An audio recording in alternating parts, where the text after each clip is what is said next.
ನಮಸ್ಕಾರ ಎಲ್ಲರಿಗೂ welcome back to Sagar stories ಮಗ್ಗ. ಸುಮಾರು ಜನ ಚಾಲ್ ಮತ್ತು ಧನಶ್ರೀ ಅವರ ಮ್ಯಾಟ್ರು ಮಾತಾಡ್ತಾ ಇದ್ದಂಗೆ ಹೌದು ಮಾತಾಡಿದ್ದೀನಿ, ಒಂದು ವಿಡಿಯೋದಲ್ಲಿ ಮಾತಾಡಿದ್ದೀನಿ ಡೆಡಿಕೇಟೆಡ್ ಆಗಿ. ಯಾವಾಗ ಚಾಲ್ ಅವರು ಒಳ್ಕೊಂಡೆಲ್ಲ ಒಂಥರ ಸ್ಟೋರಿ ಗೀರಿ ಎಲ್ಲ ಹಾಕ್ಕೊಂಡು ಅವಾಗ ಒಂಥರ ರೋಡ್ಗಳೆಲ್ಲ ಕುಡ್ಕೊಂಡು ನಡ್ಕೊಂಡು ಎಲ್ಲ ಬಂದ್ಬಿಟ್ಟು ಗೋಳಾಡ್ತಾ ಇದ್ರು, ಅವಾಗ ಒಂದು ವಿಡಿಯೋ ಮಾಡಿದ್ದೆ. ಏನೋ ಆಗ್ತಿದೆ ಸೀನು ಗುರು, ಇವರು ಕಂಫರ್ಟಬಲ್ ಆಗಿಲ್ಲ, ಅವರು ಕಂಫರ್ಟಬಲ್ ಆಗಿಲ್ಲ, ಇಬ್ಬರು ಕ್ಲಾಶ್ ಮಾಡ್ಕೊಂಡಿದ್ದಾರೆ ಆ್ಯಂಡ್ ಇಬ್ಬರು ಕೂಡ ಡಿವೈಡ್ ಆಗ್ತಾ ಇದೆ ಅನ್ನೋ ಥರ ವಿಡಿಯೋ ಮಾಡಿದೆ. ಅದು ನೋಡ್ಬಿಟ್ಟು ಸುಮಾರು ಜನ ಕಿಚ್ಚಾಡಿದ್ರು, ಏನು ಗುರು ಹುಡುಗಿರ ಬಗ್ಗೆ ಹೆಂಗೆ ಮಾತಾಡ್ತೀಯ, ಹಂಗೆ ಮಾತಾಡ್ತೀಯ, ಅದು ಇದು ಅಂತೆಲ್ಲ. ನಾನು ಎಲ್ಲ ಹುಡುಗಿರ ಬಗ್ಗೆನೂ ಮಾತಾಡ್ತಿಲ್ಲ ಗುರು, ಈ ಥರ ಮಾಡೋ ಹುಡುಗಿರ ಬಗ್ಗೆ ಮಾತಾಡ್ತಿದ್ದೀನಿ ಅಷ್ಟೇ. ಇವತ್ತಲ್ಲ ಇನ್ಫ್ಯಾಕ್ಟ್ ನಿನ್ನೆ ಒಂದು ಸ್ಟೋರಿ ಮೂಲಕ ಧನಶ್ರೀ ಅವರು ರಿಪ್ಲೈನ ಕೊಟ್ಟಿದ್ದಾರೆ.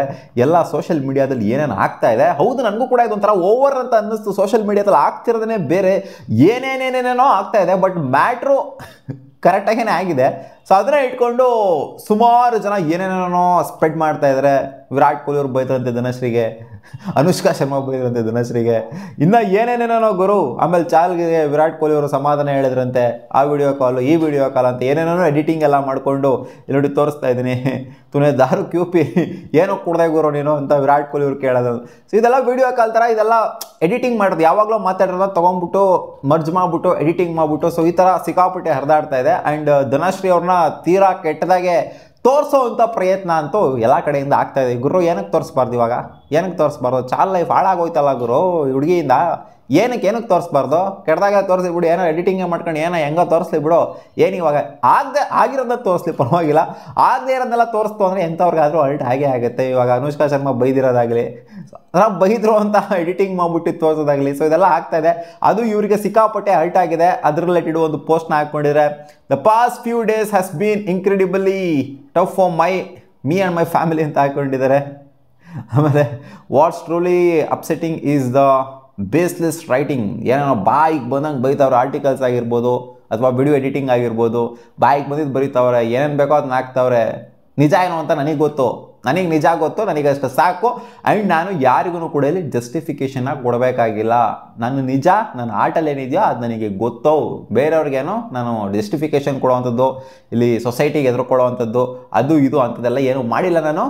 ಅದನ್ನು ನಾನು ಜಸ್ಟಿಫಿಕೇಷನ್ ಕೂಡ ಕೊಡಬೇಕಾಗಿಲ್ಲ, ಯಾರಿಗೂ, ಫ್ಯಾನ್ಸ್ಗಾಗಿರಲಿ ಯಾರಿಗೇ ಆಗಿರಲಿ. ನಾನು ಈ ಮಟ್ಟಕ್ಕೆ ಬರೋದಕ್ಕೆ ಎಷ್ಟು ಪ್ರಯತ್ನನ ನಾನು ಪಟ್ಟಿದ್ದೀನಿ ಅನ್ನೋದು ನನಗೆ ಗೊತ್ತು, ನನಗೆ ಮಾತ್ರ ಗೊತ್ತು ಅನ್ನೋ ಥರ ಸ್ಟೇಟ್ಮೆಂಟ್ನ ಬರೆದ್ಬಿಟ್ಟು ಹಾಕೊಂಡಿದ್ದಾರೆ ಅವ್ರ ಇನ್ಸ್ಟಾಗ್ರಾಮ್ ಸ್ಟೋರಿನಲ್ಲಿ. ಈ ಮಟ್ಟಿಗೆ ಇದು ನನಗೊಂದು ಸ್ವಲ್ಪ ಬೇಜಾರಾಗಿದೆ ಅಂದರೆ, I worked hard for years to build my name and integrity ಅಂತ ಹಾಕೊಂಡಿದ್ದಾರೆ. ಹೌದು, ಸಿಕ್ಕಾಪಟ್ಟೆ ಕಷ್ಟಪಟ್ಟಿದ್ದಾರೆ. ಚಾಲನ ಪಟ್ಟಾಯಿಸ್ಬಿಟ್ಟು ಚಾಲನ ಮದುವೆ ಆಗೋದು ಅಂತಾನೆ ಏನು ಸುಮ್ಮನೆ ವಿಚಾರನ ಗುರು? ಚಾಲೆ ಪಟಾಯಿಸಿದ್ದು, ಚಾಲೆ ಪ್ರಪೋಸ್ ಮಾಡಿದ್ದು, ಹೌದು ಗೊತ್ತು, ಅವರೇ ಹೇಳ್ಕೊಂಡಿದ್ರೆ ಸುಮಾರು ಸಲ. ಹೌದು, ಚಾಲಿಂದನೇ ರೆಕಗ್ನಿಷನ್ ಸಿಕ್ಕಿದ್ದು. ಯಾರು ಗೊತ್ತಿತ್ತು ಗುರು? ಧನಶ್ರೀ ಅನ್ನೋದು ಯಾರಿಗೆ ತಾನೇ ಗೊತ್ತಿತ್ತು? ನಮಗಂತೂ ಗೊತ್ತಿರಲಿಲ್ಲ. ಧನಶ್ರೀ ಅಂದರೆ ಯಾರು ಅಂತಲೇ ಗೊತ್ತಿರಲಿಲ್ಲ.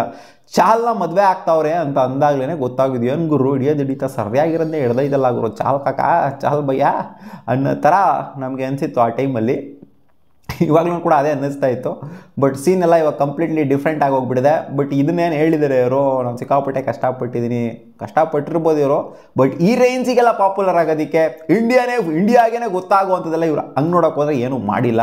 ಇವರು ಜಸ್ಟ್ ಬಿಕಾಸ್ ಚಾಲಿಂದನೇ ಈ ಮಟ್ಟಿಗೆ ಫೇಮಸ್ ಆಗಿದ್ದು. ಕ್ರಿಕೆಟರ್ಸ್ ಜೊತೆಗಳು ಡ್ಯಾನ್ಸ್ ಆಡೋದು ಅದು ಇದೆಲ್ಲ ಮಾಡೋದು ಹೆಂಗೆ ಸಾಧ್ಯ ಅಂತಂದರೆ ಚಾಲಿಂದನೇ. ಬೇಸಿಕಲಿ ಚಾಲ್ ಎಲ್ಲದಕ್ಕೂ ಕಾರಣ ಆಗಿದ್ದು ಇಲ್ಲಿ ಚಾಲ್. ಸೊ ಅಲ್ಲಿ ಅವ್ರ ಬಗ್ಗೆ ಏನೂ ಹಾಕಿಲ್ಲ. ನನಗೆ ಗೊತ್ತು, ಯಾರಿಗೂ ಜಸ್ಟಿಫಿಕೇಷನ್ ಕೊಡಬೇಕಾಗಿಲ್ಲ, ನಾನು ಮೂವ್ ಆನ್ ಆಗ್ತಿದ್ದೀನಿ ಅಂತ ಏನೋ ಹಾಕ್ಕೊಂಡಿದ್ದಾರೆ. ಮೂವ್ ಫಾರ್ವರ್ಡ್ ಅಂತ ಹಾಕೊಂಡಿದ್ದಾರೆ. I choose to focus on my truth and move forward.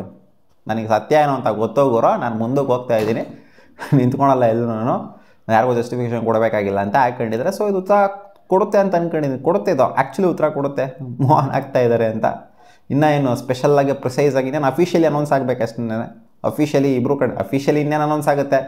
ಅಲ್ಲೇನೋ ಅವ್ರು ಬಂದ್ಬಿಟ್ಟು ಏನು ಹೇಳಬೇಕಾಗಿಲ್ಲ, ಅವರೇ ಹೇಳ್ಕೊಂಡಿದ್ದಾರಲ್ಲ. ನಾನು ಪಬ್ಲಿಕ್ಕಿಗೇನು ಇಲ್ಲಿ ತೋರಿಸ್ಕೊಂಡು ಕೊಡಬೇಕಾಗಿಲ್ಲ, ನಾನು ಹಂಗೆ ಆಗ್ತಿದ್ದೀನಿ ಹಿಂಗೆ ಆಗ್ತಿದ್ದೀನಿ, ನಾನು ಬಿಟ್ಬಿಟ್ಟಿದ್ದೀನಿ, ಹಂಗೆ ಮಾಡ್ಬಿಟ್ಟಿದ್ದೀನಿ ಹಿಂಗೆ ಮಾಡ್ಬಿಟ್ಟಿದ್ದೀನಿ ಅನ್ನೋಂಥದ್ದೆಲ್ಲ ಅವರೇ ನಾನು ಪಬ್ಲಿಕ್ಕಿಗೆ ಹೇಳಬೇಕಾಗಿಲ್ಲ, ಅದನ್ನು ಪರ್ಸ್ನಲ್ ಅಂತ ಹೇಳಿದ್ದಾರೆ. ಸೊ ಅದರಿಂದ ಅವರು ಅಫಿಷಿಯಲಿನೂ ಕೂಡ ಈಚೆ ಬಂದ್ಬಿಟ್ಟು ಹೇಳ್ತಾರೆ ಅಂತಲೂ ಕೂಡ ನನಗೆ ಯಾಕೋ ಅನ್ನಿಸ್ತಾ ಇಲ್ಲ. ಪಾಪ ಗುರು ಚಾಲ್, ಇನ್ನೇನು ಅನಿಸುತ್ತೆ, ಪಾಪ ಅಂತ ಅನಿಸುತ್ತೆ ಅಷ್ಟೇ. ಆಮೇಲೆ ಎಲ್ಲ ಕಾಮೆಂಟ್ ಸೆಕ್ಷನ್ ನನಗೆ ಬೈತಾ ಇದ್ರಲ್ಲ, ಏನು ಗುರು ಎಲ್ಲ ಹುಡುಗಿರು ಒಂದೇ ಥರ. ನಾನು ಎಲ್ಲ ಹುಡುಗಿರು ಅಂತ ಹೇಳ್ದೇ ಇಲ್ಲ, ಎಲ್ಲ ಹುಡುಗರು ಸಾಬಾಸರು ಅಂದರೂ ಕೂಡ ಹೇಳ್ದೇ ಇಲ್ಲ ನಾನು. ಹುಡುಗಿರು ಹೆಂಗಿರ್ತಾರೆ ಹುಡುಗರು ಕೂಡ ಅದೇ ಥರ ಇರ್ತಾರೆ. ಮೆಂಟಾಲಿಟಿ, ಮೈಂಡ್ ಸೆಟ್ ಅಷ್ಟೇ ಡಿಫರ್ ಆಗೋದು. ಎಲ್ಲರೂ ಒಂದೇ ಥರ ಇರಬೇಕು, ಎಲ್ಲರೂ ಒಂಥರ ಎಷ್ಟಾಧಿಕ ಥರನೇ ಇರಬೇಕು ಅಂತಂದರೆ ಆಗುತ್ತಾ? ನಮ್ಮ ಯಶ್ ಅವರು ರಾಧಿಕಾ ಪಂಡಿತ್ ಅವ್ರ ಥರನೇ ಇರಬೇಕು ಅಂದರೆ ಆಗುತ್ತಾ? ಆಗಲ್ಲ. ಇವಾಗ ಆಗ್ತಿರೋವಂಥ ಆಲ್ಮೋಸ್ಟ್ ಸೆಲೆಬ್ರಿಟಿ ಕಪಲ್ಸ್ಗಳು, ಸೆಲೆಬ್ರಿಟಿ ಮದುವೆಗಳೆಲ್ಲ ಏನಿದ್ದಾವೆ ಆಲ್ಮೋಸ್ಟ್ ಒಂದು 50% ಅದರಲ್ಲಿ ಚೆನ್ನಾಗಿತ್ತು ಅಂದರೆ ಅದೇ ಒಂಥರ ಗ್ರೇಟ್ ಅಂತ ಹೇಳಬೇಕು. ಇನ್ನೊಂದು 50% ಆಲ್ಮೋಸ್ಟ್ ಇದೇ ಥರನೇ ಆಗ್ತಾಯಿದ್ದಾವೆ, ರೀಸೆಂಟಾಗಿ ಆಗ್ತಿರೋವಂತೆಲ್ಲ ನೋಡ್ತು ಅಂತಂದರೆ. ಸೊ ನಿಮಗೇನು ಅನಿಸುತ್ತೆ ಇವರು ಕೊಟ್ಟಿರುವಂಥ ಉತ್ತರ? ನಾನು ಯಾರು ಏನು ಹೇಳಬೇಕಾಗಿಲ್ಲ ಆಗಿರೋ, ನನಗೇನು ಗೊತ್ತೋ ಅದು ನನಗೆ ಗೊತ್ತು.